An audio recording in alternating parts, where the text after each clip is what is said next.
Lately, I've been working on a high focal length, high resolution image of Andromeda.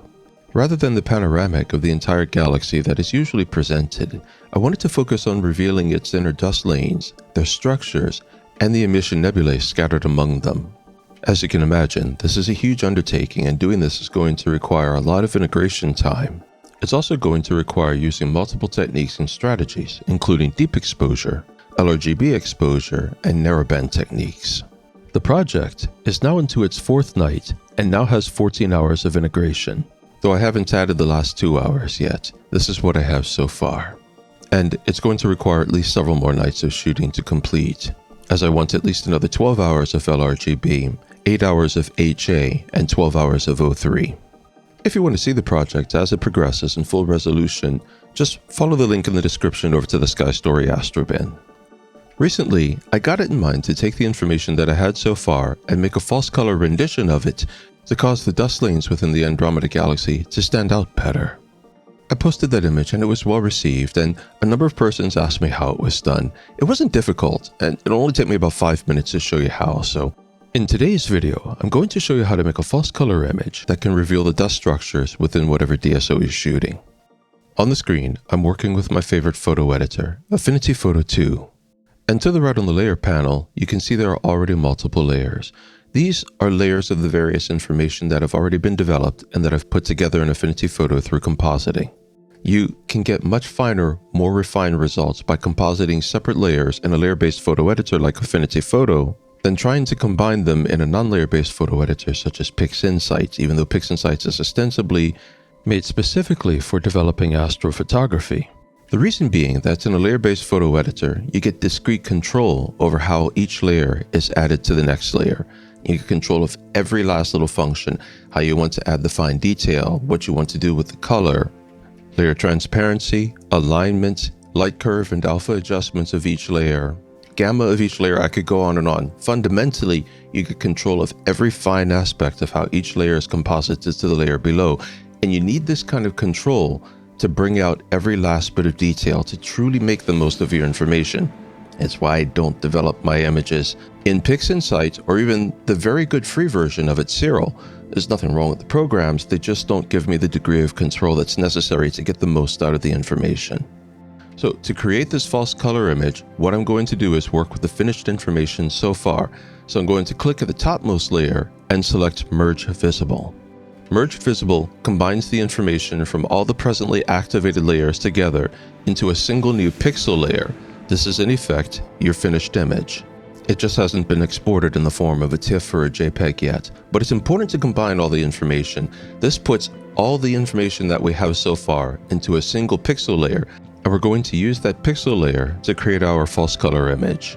Now alternatively, I could have exported this image as perhaps a lossless TIFF or a JPEG, and then done the exact same operation with the exported image. All that matters here is that we have the complete combined information developed into a single layer or image.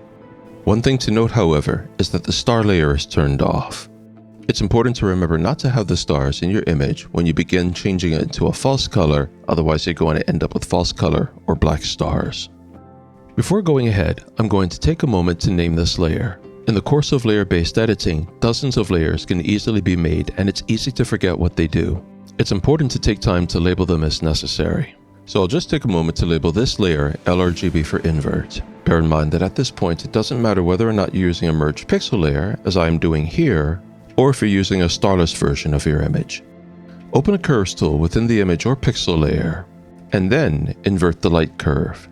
Just grab the right side of the light curve and pull it all the way down, and the left side of the light curve and pull it all the way up, like this.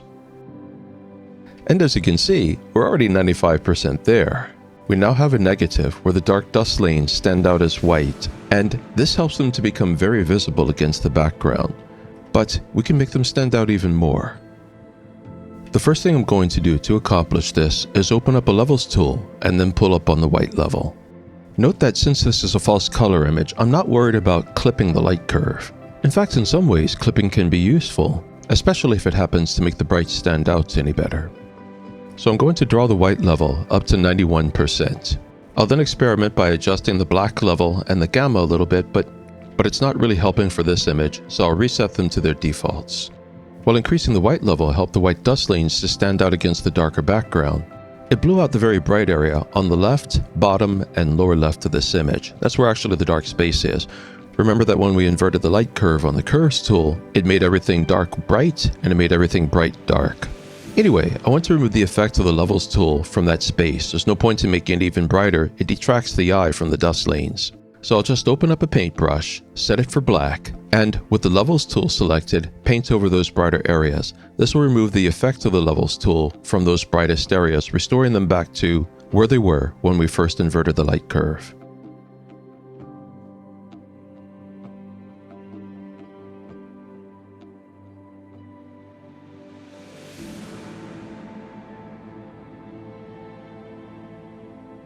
Now I'm going to use a technique that I call black reflection compositing to further enhance the appearance of the dust lanes. I covered black reflection compositing in a previous video a couple years back. Some persons blew their stacks about it because they felt that it had an over-contrasty effect on an image, but that's the point. A technique like this is very powerful. You don't use it on everything. In fact, it's not a technique that you use a lot, but there are some times, especially now, when we really want to not only increase the contrast, but greatly enhance the brightness against the dark. And black reflection compositing is very useful for this. So I'll open up the shape tool and draw a square over the image. Then I'm going to change the color of the square to black. The black square layer needs to be above the image layer. Then I'm going to change the composite mode of the black square to reflection. Notice how this darkens the background while increasing the brightness of the white areas. We're moving in the right direction, really making those dust lanes stand out against a dark contrasty background. And now we're going to enhance this even further. And I'm sorry, but the way to do this is extraordinarily complex. You'll never be able to follow it. We're going to open up the brightness tool and enhance the contrast to 31% and the brightness to 48%. You see, super complicated, impossible to follow. Like I said, this technique really is pretty simple. It's just a matter of inverting the light curve and then using a little compositing and some very basic tools to enhance the differences between the lighter and the darker areas. But this leaves us with the same problem that the levels tool did. Brightening the central dust lanes also enhanced the brightness of the left, bottom, and lower left area where the dark space previously was and has now been converted to bright space. This detracts the eye from the dust lanes that we want to pull our attention to and blows out the complexity of the dust structures in the central fainter areas. So once again, I'm going to use the paintbrush tool to mask out the effects of the brightness contrast tool from those areas. Since I only want the brightness contrast tool to affect the relatively small area around the black dot in the center, which is the core of the galaxy, and the sharply defined dust lanes right around it, I'm going to hit Ctrl-I, which will invert the brightness contrast tool, removing its entire effect from the image. Then I'll select the paintbrush tool and this time select the color white. Then I'll paint over the central area around the black dot and the bright dust lanes around it, restoring the brightness and contrast effect to that area only. This yields our final image, which I'll just rotate, as that perspective seems to draw the eye better into the bright dust lanes, which are the center of our attention here. And thus, this image, revealing the dust lanes and emission nebulae of a fragment of the Andromeda Galaxy, is transformed into this image, further emphasizing those dust lanes. Thanks for watching, and if you have any thoughts, questions, or observations, please leave them in the comment section below.